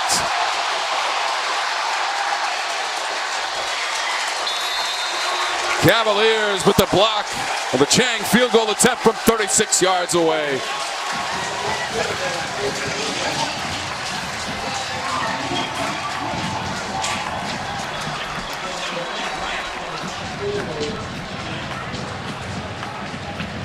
So with 18:01 to go in the third, the Tribe denied one more time. Maybe Nick Grant got a piece of that one, being congratulated by his teammates on that sideline. So now Chang 0 for 2 in field goal attempts in the game against Virginia. We'll take a timeout. Cavaliers the 17-0 lead. Other side of the ball, interesting story. Carl Fowler. Abby, he's a second-year law student at William and Mary. Yeah, impressive. I don't think Bates could do anything like that. But hey, no, listen, guys, this is a really cool story. This is just a heart and soul player on and off the field. He wanted to do something bigger than himself. He took a class where he spent some time in Montgomery, Alabama, where it was the foundation for the civil rights movement. He went to a public defender's office, learned it wasn't created until 2015, and it opened his eyes to the reform work needed in the criminal justice and legal system. So he immediately said, I want to go to law school. I want to be a public defender. And guys, he's juggling that currently with football. Between 1980 and 2018, there is only one known player to the William & Mary program that has been able to pull off law school and football, guys. Yeah. Just incredible, James. Oh, and well, this past summer, he did an internship in Newport News with the public defender's office. I mean, just doing all he can to make a difference big time off of the football field. Only fitting he would be a big-time player on the defense for William and Mary. That a 15-yard pickup. Billy Kemp on the catch. There is a player shaken up for the Tribe. Marcus Barnes is number 7. Sophomore from Jeanette, Pennsylvania, in some discomfort.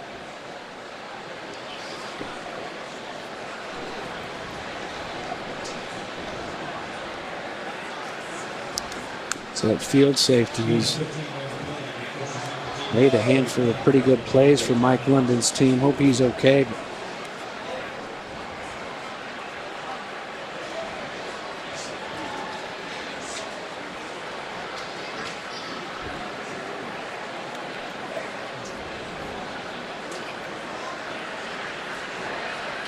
So the training staff trying to assess the situation. Kemp made the catch on the previous play.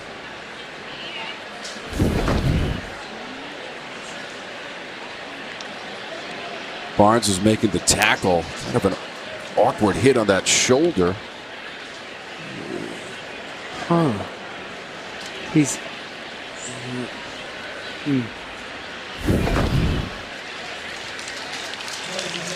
He'll be helped off the field, but a good sign. He's up. Yeah, it looks like one of those legs got tangled up. His body's flying around as they help him off. Yeah, definitely favoring that left leg. Marcus Barnes.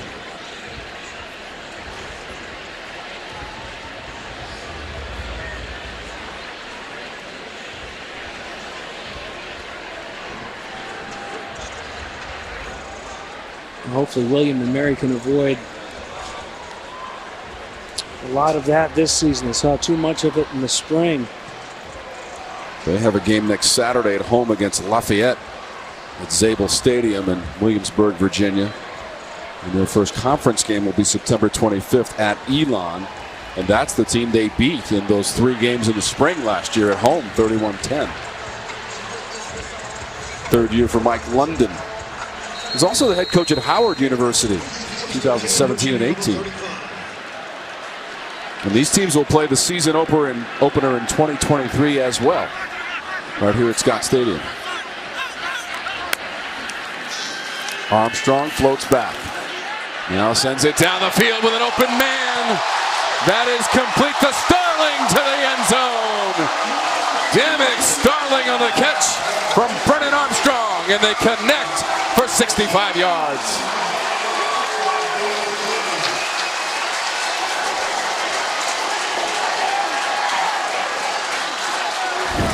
Boy, good protection by the guys up front for the junior quarterback. Plenty of time to let it develop and let the sophomore out of Nashville just come across that field and lays it right out there for him. He was off the mark on what would have been a home run earlier to Wicks. This time he's right on the money.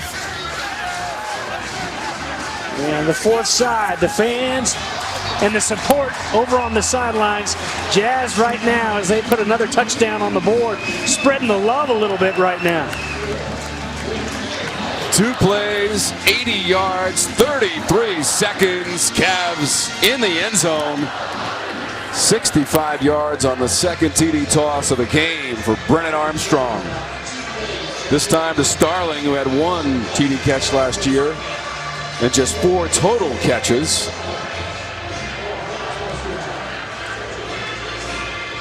He makes his first catch of the game count in the season opener at home.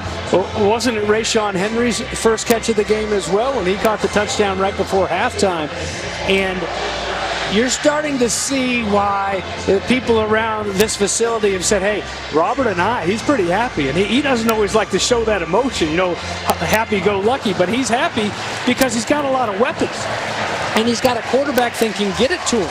It's not just the Keeton Thompson show, the Brennan Armstrong show, but he's got some new pieces there for that offense. And it's not just the newcomer in Jelani Woods that the focus has been on, justifiably so, quite a bit in the offseason. Guys making noise like Starling and like Tavian Wicks. 12 of 20 passing for Armstrong, 209 yards and a couple of TDs as Kendrick will stay in the end zone. 24-0, 65 yards on the connection, James. Here's one more look at it. William and Mary brings 4, and nobody gets close enough to sniff Armstrong, and nobody at the back end close enough to get a whiff of Starling. Boy, a pretty pass and a pretty catch. We're celebrating down in the diamond-studded end zone here at Scott Stadium. So Starling's catches last year, I told you he had 4 catches for a total of 20 yards and 1 touchdown. 65 big yards on that 1 play, and he's already got a touchdown catch this season off the left arm of Brennan Armstrong. 24-0 here in the third. Tribe and Wilson. He sends it deep. Receiver and defender got tangled up. Everson was the receiver, number 1. Anthony Johnson defending. There are no flags. And a good job of leaving that linen in the pocket right there. 2 guys that got their legs tangled up. They both go down to the turf. And a good job, too, defensively. Anthony Johnson, a guy they're really high on. The junior from Chaminade down in South Florida. Transfer from Louisville.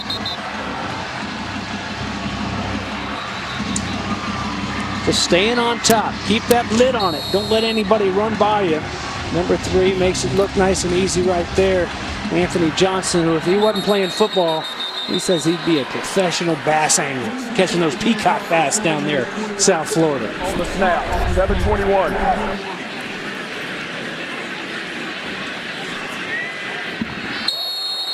Readjustment of the clock, 24-0 Virginia. That Armstrong TD pass of 65 yards, a career long for the Virginia quarterback.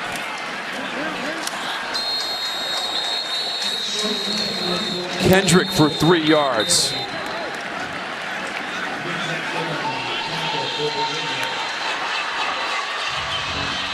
This Virginia defense last year, James, was 10th in the conference.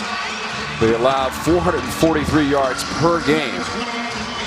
Based on what we've seen tonight, and yes, they're playing a football championship subdivision opponent, but they've been strong. They have not allowed a point. I don't care who you're playing against. That's a pretty good effort. Absolutely. Pitching a shutout, it's hard to do in college football. And just like you said, no matter who's coming to town, see if they can get off the field here for Nick Howell. 1 of 9 on 3rd down. That's going to be a first down. Reaching out past the 35-yard line, Everson. They got 8 yards, and that's enough to move the chains. Nice route, nice hands by Everson. That's a ball that's fired in there by Darius Wilson, slinging it around. He's not too far from him, puts some heat on it and gets it to him and puts it in the exact spot where Everson needed it to be able to tuck it and turn it up and move the chains. That's a big pickup for an offense that was struggling a little bit. He can catch the ball now. 46 catches in 2019 to lead the team for Everson. They'll go back to the ground and get 4 with Walker Jr.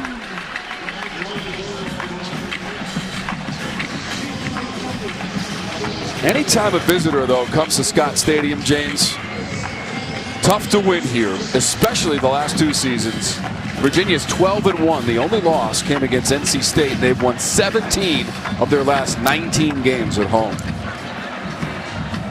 With the trouble, as they well know around here, has been on the road. They have not been very good at all on the road. And Bronco Mendenhall, he knows it. He knows it so much that in the offseason, everything they did was quote unquote on the road. They went on, they would come over here and they would dress in the visitors' locker room. They would go places on campus where they've never been because it's different. It's foreign. It's on the road. Hey, he knows it. They've got to go back to Provo, Utah, the high altitude, his old school this year, and play BYU. They've got to go to North Carolina. Now, they've had some success on the road against North Carolina, but they've got to go there. A good Tar Heel team that got beat up by Virginia Tech last night. Here's a 3rd down back on the field, and a chance to move them, but an incomplete, little bit low on the throw, and unable to move it. But that road, just to finish up, Tom, Bronco Mendenhall says we have to win 50% of our road games, and they haven't been close the last couple of years, but they certainly were the year they went to the Orange Bowl. There's one more look at it, just a little bit too strong and unable to get his hands underneath it. But it's really interesting how they had made that a point of emphasis in the offseason. Every single thing was reminding them that they have not been up to par when they hit the road. Cole Blackman was that intended receiver on the previous play for William and Mary. He started his career here in Charlottesville at Virginia. Billy Kemp, deep, wants the fair catch immediately and makes it successfully near the 24-yard line after a 34-yard punt from Michael.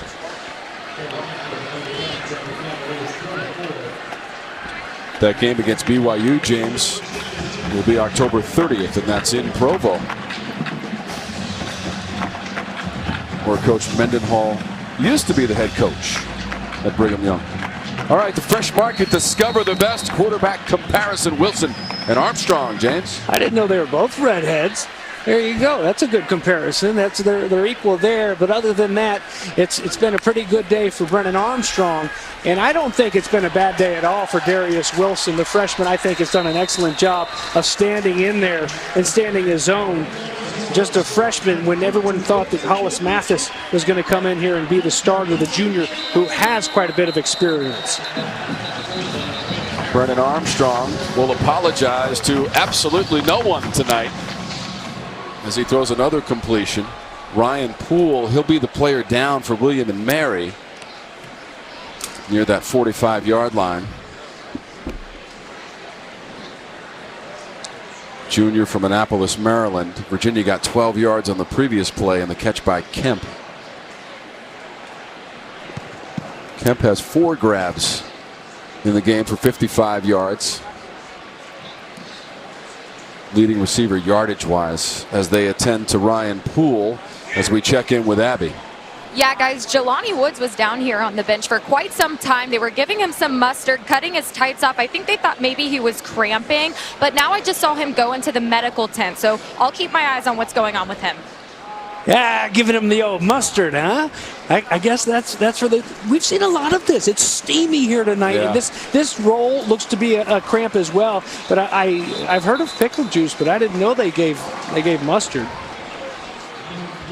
Jelani Woods, the graduate student from Ellenwood, Georgia, and a transfer from Oklahoma State.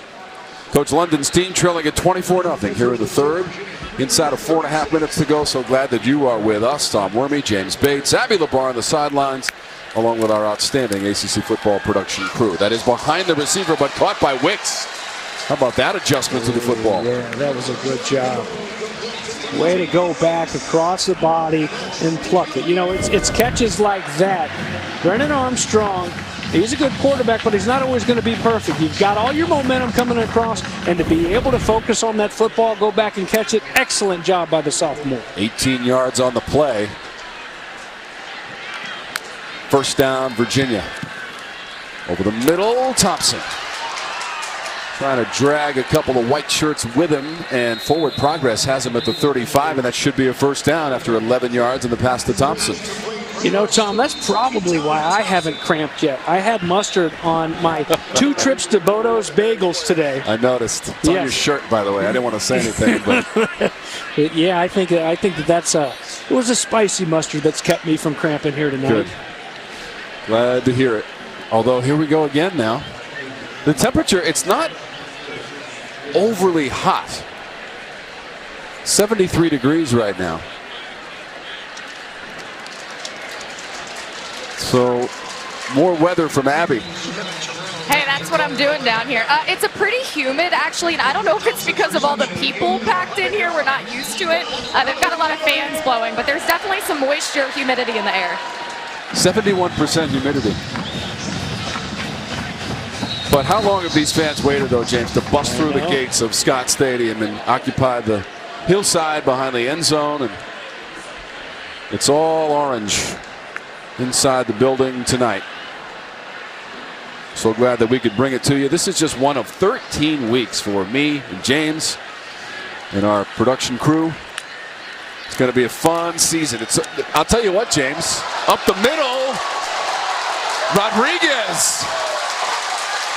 Down close to the 10. He's got 24 yards.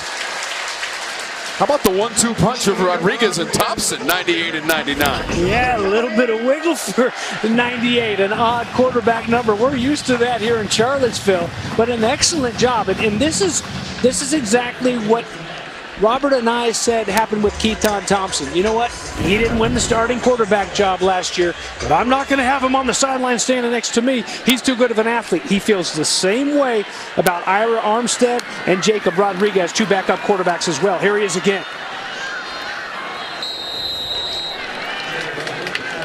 4 yards, Rodriguez. Looks like he got to about the 7 or 8. Ryan Poole on the tackle. What I was about to say, James, is the Coastal Division has already been turned upside down with the loss by number 10 North Carolina on the road at Virginia Tech last night, 17-10. And keep in mind, and Bronco made this point to us, technically, if you include Notre Dame as being a different opponent to Clemson last year, the last 8 years, it's been a different opponent, and 7 of those from the Coastal Division. So all the teams have made it to the title game. To the end zone. Into the corner. Incomplete. Rayshon Henry almost made another circus catch in the corner. Boy, just like the one right before halftime, which was right on the money. This one just a hair too strong.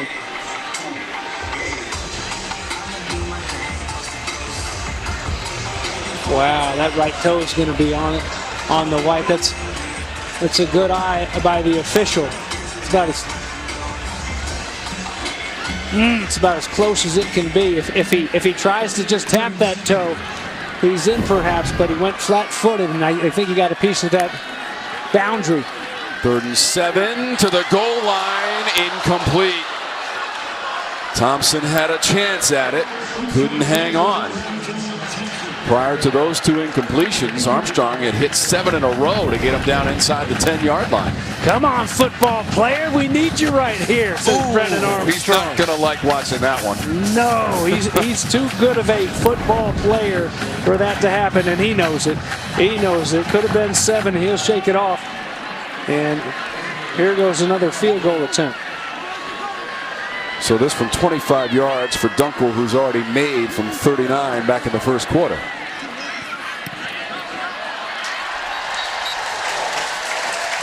.154 to go in the third. The field goal is good. Dunkel is 2 for 2, 27-0. Virginia.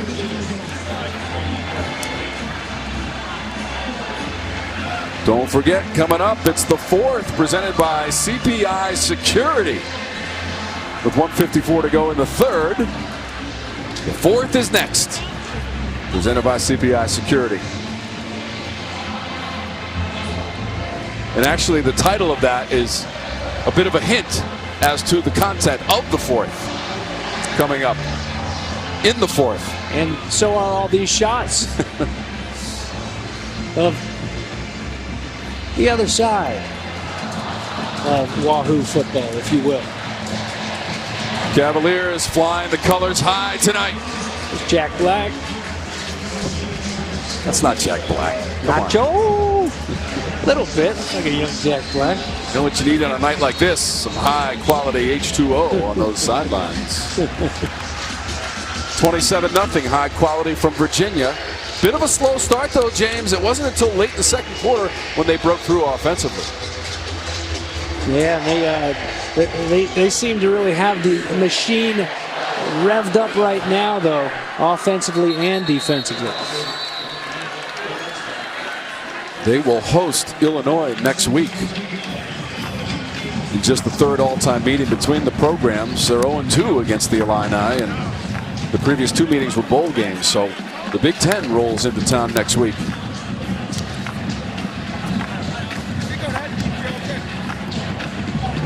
Another orange and blue team here coming to town. How about that? 8 of 13 for the 64 yards.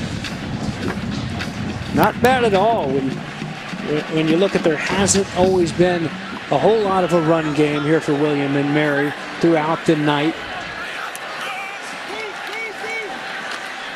2 lefties going at it, slinging back and forth. That is incomplete. Just 78 rushing yards on the night for William and Mary. There's a couple of flags down, and there's a player down as well. Holding, number 56, offense, 10-yard penalty, repeat first down. Timeout, injured player. Ryan Ripley is the player down for William and Mary.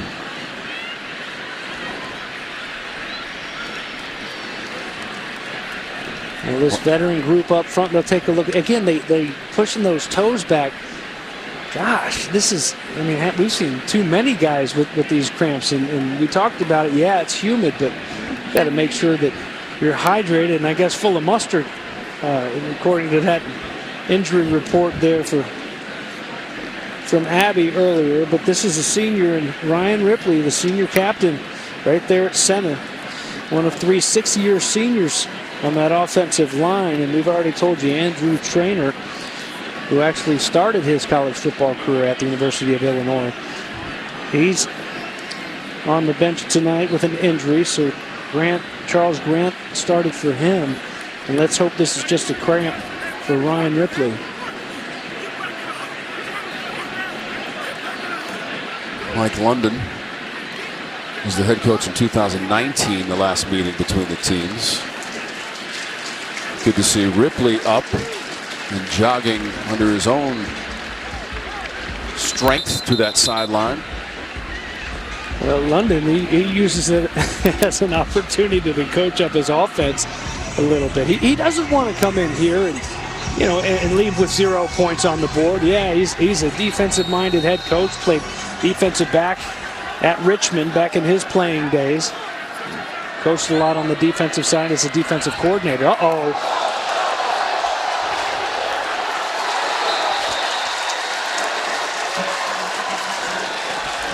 That'll be a safety all the way through the end zone. Not what Coach London was looking for at this juncture. late in the third.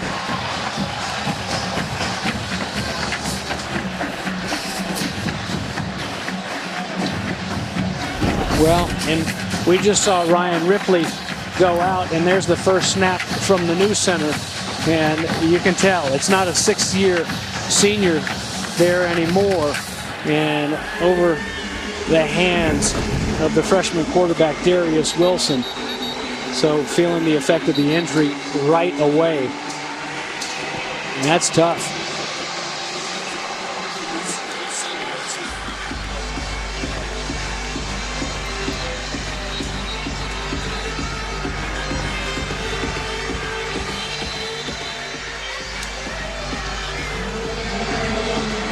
Cavaliers have won 20 of their last 25 season openers here at Scott Stadium. It looks like they're well on their way to winning another.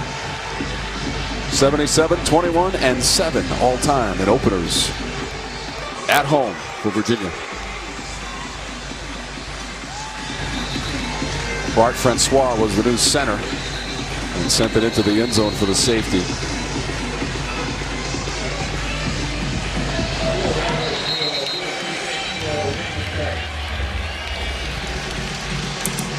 Free kick from the Tribe. Kemp and Clary, deep men.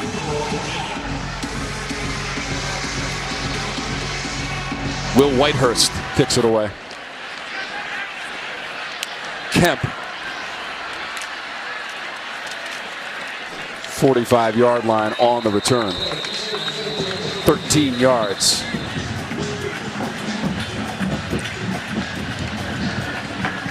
Time for the Bear game summary. The Tribe and the Cavaliers, 360 yards of total offense for Virginia.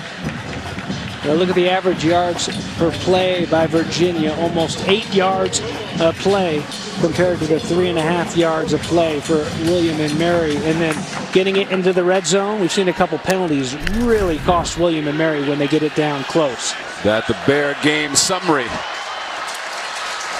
And just trampling defenders. Devin Darrington, 16 yards on the run. Here come the understudies, James. Yes, sir. An older understudy, if you will, in Devin Darrington, a transfer from Harvard, a graduate transfer from Forest Hill, Maryland, running hard north and south. You've also got Ronnie Walker in the mix, the senior transfer from Indiana. We've seen Mike Hollins, what he can do on that kick return that was called back earlier. Armstead hands it off to Thompson. Chopped down just past the 40. There is no gain.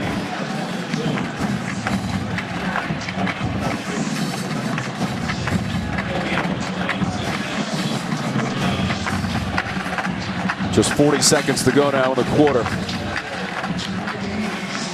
That trip to Provo will be emotional for an eye as well, James, right? National champs as an offensive lineman. Absolutely. 84 for Brigham Young. Yep. Great leader on that team, and he's coached there many games as well. To the 30 and about a yard short. 9 yards on the carry.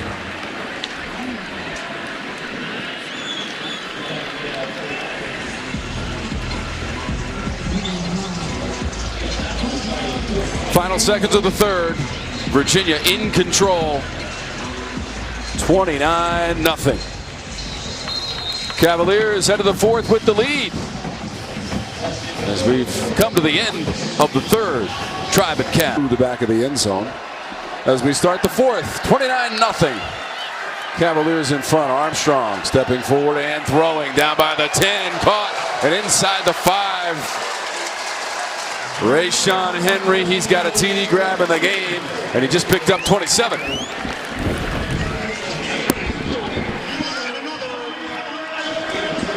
Wow, under pressure too. Armstrong stepping up into the thick of it, taking a hit, a little slow getting up. Showing you that toughness. Abby Labar talked to Bryce Perkins earlier, and he was talking about the toughness of his understudy for 2 years before becoming the starter. The junior now out of Shelby, Ohio. Missed a game actually last year after he was concussed against NC State. Trying to get to the end zone again, diving for the pylon, and he's in. Keeton Armstrong reaches out and hits that foot corner of the end zone. His second rushing touchdown of the game, this from 3 yards out. Everybody in an orange jersey but number 5 goes to the right. And everybody following defensively for just a beat. But then what turns out to be a bit of a counter where you've got those linebackers where you've got them frozen. And Brennan Armstrong gets the first step and just enough to pause them and beat them all to the corner. Just a little bit of a stiff arm to Trey Watkins, number 2, right near the goal line and pylon, and a touchdown for Virginia.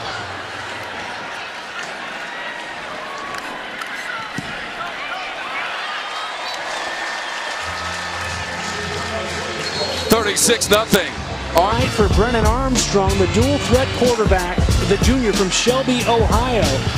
And a nice touch there just before halftime to Rayshon Henry, throwing the long ball and connecting to Starling in the 60-plus yards. And just finding a way. So many times that's the best way to describe the quarterback here for Robert and I, Brennan Armstrong. It's finding a way to gut it out, and his confidence, as Bronco Mendenhall mentioned, his confidence can be his greatest strength, but also his greatest weakness. But you definitely want a quarterback who believes in himself and makes his teammates believe in him as well. He had 5 rushing touchdowns last season, 2 tonight. Virginia had 59 yards total after the first quarter. Since that point, 356 yards and 33 points for the Cavaliers. That goes out of bounds. Flag is out. Kickoff out of bounds. Kicking team. Ball replaced 30 yards from previous spot. 1st and 10.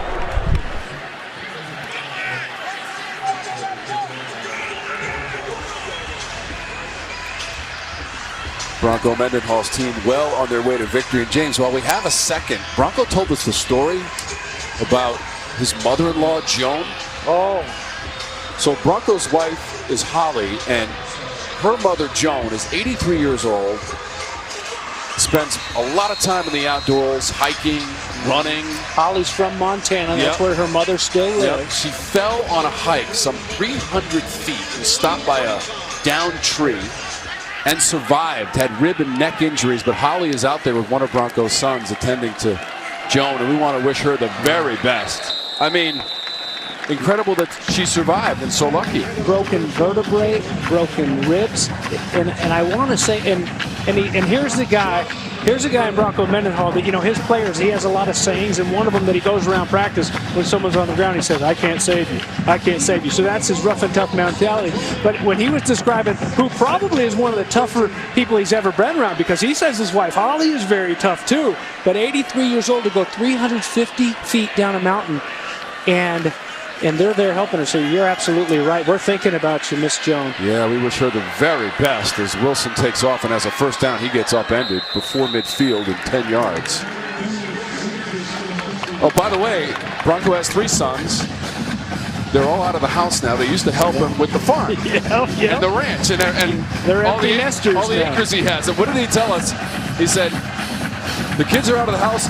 I'm taking care of the farm, and it's never looked better." Because I didn't offer my help. I said Bates would go help if need be. But I can do a little bit. I don't know. The way he's cutting horses, I think is what they call it. The way he's trained those wild horses and stuff over the years, that's what he grew up doing on a farm. And there's a nice completion as William and Mary tries to chip away and get their first points of the game. Yeah, but I actually went on a hike, Tom, this morning. I went to the Humpback Rock, which is a beautiful little hike. It's about a 40-minute drive from Charlottesville, and it's about 45 minutes up. And it's a perfect quick hike, but I kept thinking about her the whole way. I would look over the side of the mountain, and I can't even imagine, because they said it was a pretty wicked incline that she went down to. well, tonight's result will make the Mendenhall family feel pretty good about week 1 of the college football season. Mendenhall also likes to mend fences on the farm. I'll tell you what. He was very fun. In our conversation, usually we talk about other things besides football, but I think to your point earlier, James, where you don't have to worry so much about protocols and keeping players healthy. Now, you still should keep that in mind, but now we can talk about effort and determination and wanting to be a successful football team, and the defensive effort they have had tonight is an example of that. But he can focus on football things this time around, as opposed to how challenging last year was for everybody in college football. Yeah, and he's so excited for his team for that reason. You know, there are so many things, and you see why his players say they have to carry a notebook around, because he'll walk by you in the hall and he'll say something and it means something. It'll be quick, it'll be one and done, but it's something that they never want to forget. It's something, if they become coaches, that they want to pass along to younger kids, because he's making them. And I'll say this too, on the other side of the field, Mike London is making his guys better young men as well. Outstanding guy as they try to rush here on 3rd down and long, and there's a late flag that comes in. Penalty marker on the play, Kendrick on the run. Taylor on the tackle, more from Abby. Yeah, I asked if it was a choice if the players wanted to carry around a notebook, or if Bronco made them carry around a notebook. And Nick Grant said it's absolutely a choice. If you wake up and go to a team meeting without a notebook, what's the point of even waking up and going? You're just wasting his knowledge. He's just trying to solely help us as individuals to go. And guys, Nick Grant says he has all of his notebooks over the last 6 years, and he loves to go back and look at those. Yeah, and isn't that funny? You know, I used to carry around a notebook too, Abby, but it was to write down Steve Spurrier quotes. You know, it would be things like... give us an example. Well, some of them I can't. You guys are using the F word too much. Stuff like that. That's what we would get. That, you know, we don't have banners in our locker room there. You know, they got all these banners that mean something. Family, first, last, always. You know, things that just mean so much. And, you know, we had things also like, it's not their fault, it's our fault for putting them in there. That's one thing that, you know, I mean, if somebody makes a mistake on the field, and Coach Spurrier would say after shoot, it's not their fault, it's not Batesy's fault, it's my fault for putting them out there. You know, so it was a little bit of a contrast, Abby. But very fortunate to play for one of the greats. And you know what, really, when you look at it, it's interesting, Tom, just the different ways you can skin a cat, the different ways that you can win a football game, the different ways you can win a championship. You know, a guy that went up against these BYU coaches a lot out at Utah, Urban Meyer. He went to Florida and won a national championship completely different than Steve Spurrier did it. 2 of them, actually. James Bates, a member of the 1996 national championship team at Florida. 10:22 to go in the 4th. Fun night if you're a Cavalier fan. 36-0 and over 400 yards of total offense. Let's take a break from Charlottesville. Is the toughest as a quarterback, the toughest on the team, the strongest on the team, outlifts everybody, outworks everybody. And fortunately for them, they've got a guy that just slung that ball right there, Brennan Armstrong, that is next in line. And Robert and I even told us, he said when he first came here, we thought maybe there's a chance he might end up playing linebacker. And he would have ended up being very successful bringing down guys and tackling. But they found out in a hurry that he needed to be the understudy there to Bryce Perkins for a couple of years, and now it's his time to shine. Wicks made the catch of the previous play and the pass from Armstrong. He said his decision-making got so much better during the end of the year last year. That's when they won 4 of their last 5. The only loss against Virginia Tech to close out the season, and that was in Blacksburg, 33-15 in the last game of the year.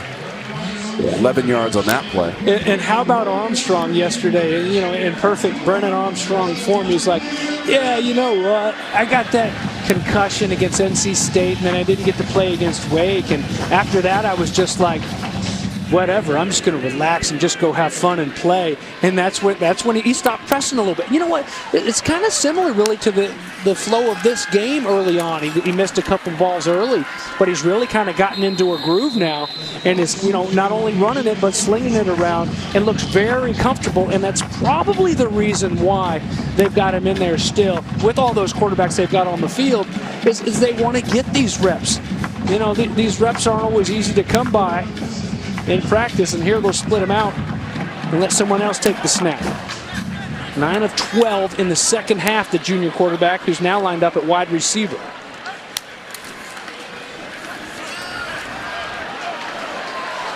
Armstead, sideline. First down and more inside the 30. Armstead on the run as we check in with Abby on the sidelines. Well, you guys talking about Brennan Armstrong and how he takes control. How about this? A quote from his teammate Joey Blunt. He said, Brennan has just learned how to be his own leader, not what people want him to be. I just think that's powerful and says a lot. Yeah, those two are fun when you get them in the same room, too. They've been best friends ever since Armstrong came on his visit here. Don't live together, but they live right next to each other. And, I mean, they finish each other's sentences, different sides of the ball, but as close as can be most of the time. Pumps that one over the middle and caught in stride. Down near the 10-yard line, not quite to the 10. 20 yards to Thompson. Armstrong made his first start last year at home against Duke and threw for 269 yards. Second most in school history for a quarterback in his first career start. So maybe some very big things ahead for this young man in this Virginia program this season. Illinois at home next week and then on the road against North Carolina week 3. How about North Carolina, James, going down last night? And, you know, Mack Brown was honest about that. He called his team overrated. Wow. Ranked number 10 in the country prior to the game last night and losing 17-10. Well, and they went into a tough place. You know, we felt it here tonight, you know, just across the state. We felt this Cavalier crowd. They've been itching. They've been wanting to watch their team in person and sit there and enjoy it all together and celebrate. And after Enter Sandman was played over there in Blacksburg, look at this little bit of 1-2. Walker Jr. plowing his way to the end zone. Step aside. I'm going 9 yards for the score.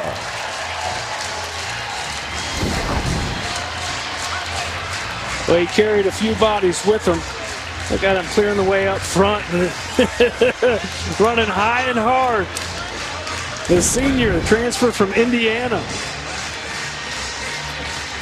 So we've seen a little bit of Darrington, a little bit of Walker. Talapapa started the show off, and of course Mike Hollins too. Yes, Tom? If you're Thomas Jefferson, who are you pulling for tonight? Oh. You graduated from William & Mary in 2 years, I might add. Okay. But you founded this university in 1819. Well, that's a tough one. I think now at this point you'd have to say, I was rooting for the Wahoo. Yeah. Yeah, 43-0. But that's a really good point. By the way, Jefferson was 76 years old when he founded this university. So where does it go back with the dates? William & Mary was founded when, and when did Thomas Jefferson go there? Would he have been? Where would he have William been? & Mary was founded in 1693. And Thomas Jefferson is class of 1762. He studied mathematics, metaphysics, and philosophy. And the philosophy tonight for Virginia is working. Still playing hard on special teams out in front, 43-0. Bates, you can think about that a little bit longer. We're going to take a timeout here. I've been up to Monticello. I've seen some of the magic that he had. Just an incredible mind. Brennan Armstrong, the entire team. They can celebrate. It was only 3-0 after the first quarter. 2 late TDs made it 17-0 at halftime. It took them a little while to get going, and it had a lot to do though with Mike London, Vincent Brown's defense. William & Mary defensively, they were really stingy there in the first half. Had a couple fourth down stops, turnover on downs. But then, once this Cavalier machine got rolling, looked pretty good. Here's a new quarterback in for William & Mary, and this is Chase Hart, who's a little bit different from the Hollis Mathis, Darius Wilson type of quarterback. Best arm on the team, they say. And again, if you joined us late, Hollis Mathis slated to be the starter this year, and Probably still will be, but he's got to get his shoulder 100% first. An injury that has lingered since the shortened spring season they had back at William and Mary. Just 163 total yards prior to that play for the Tribe. A good job, Darius Wilson, freshman from the Bronx. Even the snap that went over his head that went for a safety, there wasn't much sloppiness at all, like you'd expect out of a freshman being told late that he's going to go in and start a place like Scott Stadium against a defense like this. So, future is bright for the young man from the Bronx, New York. This is a William and Mary program that's made the FCS playoffs 10 times, the last in 2015. Third year for Mike London on the sideline. 128th year for this program that began in 1893. Long history and tradition for both of the teams involved in our game tonight. Virginia, though, dominating the series, as you might imagine. 38th meeting. Cavs are going to be 31-6-1 all time and win 5 in a row against William and Mary. First met in 1908.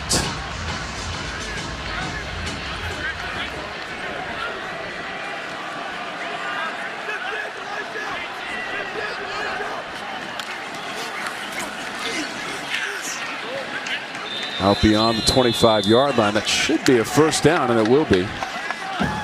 James, you'll love this one. When the teams played, these two teams, in 1910, right? Okay. As we watch the rush and first down for the Tribe. They played in 1910. That was the first game in the United States. It was played right here in Charlottesville. First game in the United States collegiately with 4 quarters and the forward pass. And Virginia beat William and Mary 10-0. Oh. That is like the beginning of what we see today in college football. How did they know that 4 quarters was the way to go? And it right. lasts until today. And the forward pass, what would football look like without that? Well, unfortunately for William and Mary, the score hasn't changed. It shut out both in 1910 and here in 2021. That is true. That is an astute observation by you. I love the history of the game, but when you say that these two teams played in the first game with the forward pass, are you kidding? Wow.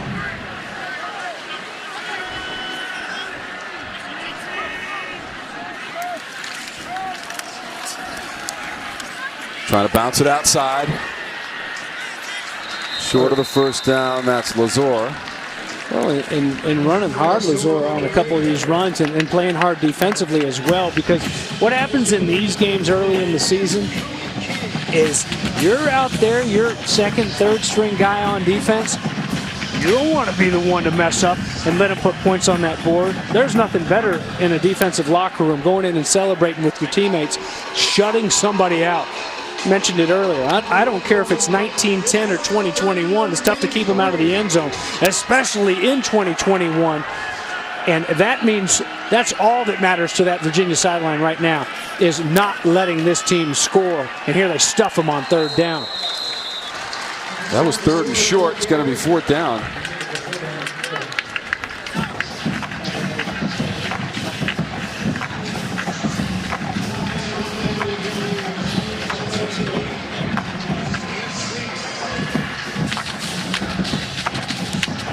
So the Tribe got a punt. Whitehurst on the punt for William and Mary.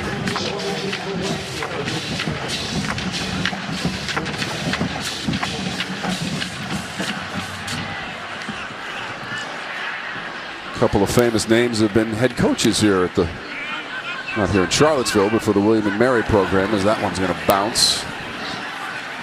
Names like Marv Levy and Lou Holtz. A lot of tradition and history, and Abby, there's a certain locker room dynamic that the Virginia players like to talk about. The new kids, or the old kids, however you want to look at it, on the block, right? Yeah, Joey Blunt and Brennan Armstrong, they call what they have a block in the locker room. So I guess it's a special area where I guess all the guys like to hang out. James, I know you had this conversation with Joey. Yeah, well, you know, one thing that stood out as we were prepping for this game, reading through and listening to Bronco Mendenhall being interviewed during two-a-days. You hit on it earlier, Abby, talking about this team going to the movies, and they got there early, and the credits rolled, and they didn't go anywhere. He sat there, he's like, wow, this is so special. They've missed being around each other. They've missed one another, and that's the part that you don't see as a fan, and that's the part truly, here, we're getting ready to have the 25-year reunion of our national championship team, and those are the things you think about, the bus rides, and being just the camaraderie, messing with your teammates. And one thing that stood out to me was Bronco said, these guys, they sit in the locker room after practice. Here's Ira Armstead. Look at him go! Wow. There's a little bit of speed. Stepping out of bounds, number 11. He's fired up. You think these guys aren't still going hard? Ira Armstead, the backup quarterback, is listed as number 2, but we've seen, well, Keeton Thompson even came in as a quarterback, and now he's all over the field. Jacob Rodriguez as well, and unable to keep it in. But man, just a glimpse of what's to come this season and many more when Ira Armstead gets his hands on the ball. But just to finish up, it just stood out to me. Those are the special times. A team when they care about each other and they want to be around each other so much as he tucks it and goes again. That's what you can't measure in preseason. You can come out with your preseason magazines and say, well, this quarterback's back, and these linemen are back, and this running back's back. But you can't measure from the outside how much these guys care about one another. And back in 1996, I'll guarantee you, nobody in the nation cared more about one another than we did. And, we had some great athletes there too. But to take that next step, it took caring about one another. And that's what he feels like he has on the block. And they all hang out with Joey Blunt and Brennan Armstrong down in their corner. They seem to have the most fun, and everybody seems to come and gather and get some knowledge. Bates, I mentioned it off the top, but I really do love that quote, culture precedes performance, and we are seeing that, especially on the field tonight and even on the sideline. There's a lot of former UVA players down here. We saw Bryce Perkins earlier, but he was down getting in on the swag surfing. I mean, these guys are you can just tell that they just truly love being together, and it says a lot too that the former players are getting in on it as well. Absolutely. And that's where you've got something special. When those former players, when they have a chance off with their NFL teams, a little week off or something, rather than resting up at home, they come running back to come support their team and be around their coaches. You're absolutely right. Abby Labar's working hard this weekend. Did she call the weight game last night, driving all over the place? Man, hats off to you too, Abby. I should have been counting my steps and added them up between tonight and last night. You're like a quarterback sideline reporter. Hey, college football is back. It's a good feeling, guys. I hear you. Virginia has taken a step in the right direction tonight. 43-0 against William & Mary. 547 total yards. William & Mary just 183. And now we're down to the final seconds of game 1 of 13 straight weeks for us. Next week, we're off to Chapel Hill. Tonight, the evening belongs to Bronco Mendenhall and the Virginia Cavaliers. They've won 5 in a row in the series against William & Mary, and the final score is 43-0. Mendenhall's Cavaliers over London's Tribe tonight, James Bates. Yeah. Well, tough one for Mike London, but they'll be okay if the defense continues to play like that when they get into conference play. 43-0. Don't forget, doubleheader next week. We start with Kennesaw State.